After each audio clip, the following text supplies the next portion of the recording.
J'essaye de devenir quelqu'un dans ce monde de fous. Je t'avoue que je me réveille souvent les larmes aux yeux. Et des fois mon cerveau et mon cœur ne fonctionnent plus, ils me font défaut. On ne connaîtra la victoire qu'en rencontrant la défaite. Ça me frustre à mort de ne pas savoir ce que je fais là. Je me torture l'esprit à en devenir fêlé. Je me bats contre mes démons en poussant des cris comme félon. N'attends pas la vie des autres, lance-toi et fais-le. Bizarrement j'ai un cœur de pierre. J'ai vite compris que ce que j'aime le plus au monde est éphémère. Que cet homme que j'aperçois dans le miroir a le contrôle sur mes choix et mes idées, préfère rester seul le soir. Alors je me concentre sur moi, le reste ne me concerne pas. J'écris mes textes, je me creuse la tête au fond de mon canapé. Impossible d'attraper un léviathan rouge avec une canne à pêche. Je connais le chemin comme un indigène au fond de la canopée. Et si on se disait la vérité au moins une fois, j'ai trop peur de la trahison, je sais plus à qui me fier. J'arrive à le partager mais d'amour je suis atrophié. La tête dans les étoiles, j'ai toujours aimé l'astrophilie. Je pense souvent à mon grand frère car sans lui je ne serais pas qui je suis. Ses actes étant adolescents ne reflètent en rien la bonté qu'il a en lui. Je t'aime mon frère, j'arrive à sentir ta peine assis sur mon canapé. Faut dire que les épreuves de la vie ne t'ont vraiment pas raté.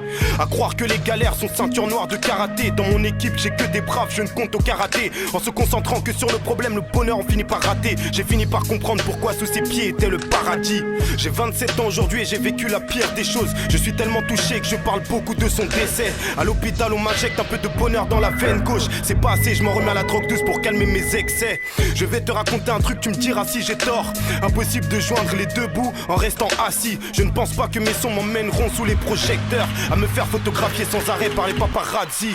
Je rêve de devenir un artiste dans cette artiste. Je me fais mêler par la haine et la peur, la douleur est spectatrice. Je reste allergique aux relations humaines factices. Je réussirai quoi qu'il advienne, les épreuves ne sont que des practices. La réussite me fait du pied, ma vie de merde en est jalouse. J'ai pensé pendant un moment à vendre de minuit à 12, mais je me suis repris en main en pensant que je méritais mieux. Voici mes pensées les plus profondes, ce n'est pas du storytelling. Les pensées et les actes sont deux choses différentes. Je vous partage mes sentiments les plus sincères en différé. Le corps humain peut se connecter dans l'univers sur diverses ondes. La loi de l'attraction peut te sortir de là, faut pas désespérer. Tu es seul responsable de ce qui t'arrive dans la vie. Écoute ce que cet homme a à dire et tu comprendras que dans la vie tout est une question de choix. Quand je dis viens-toi en aide d'abord, car ici pas personne t'aidera. On raconte une blague un jour. Un homme va chez le docteur. Il se dit déprimé. La vie lui semble dure et cruelle. Il dit se sentir seul dans un monde rempli de menaces. Le docteur lui répond, le traitement est simple. Le grand clown, Pagliacci, est en ville. Allez le voir, ça vous remontera.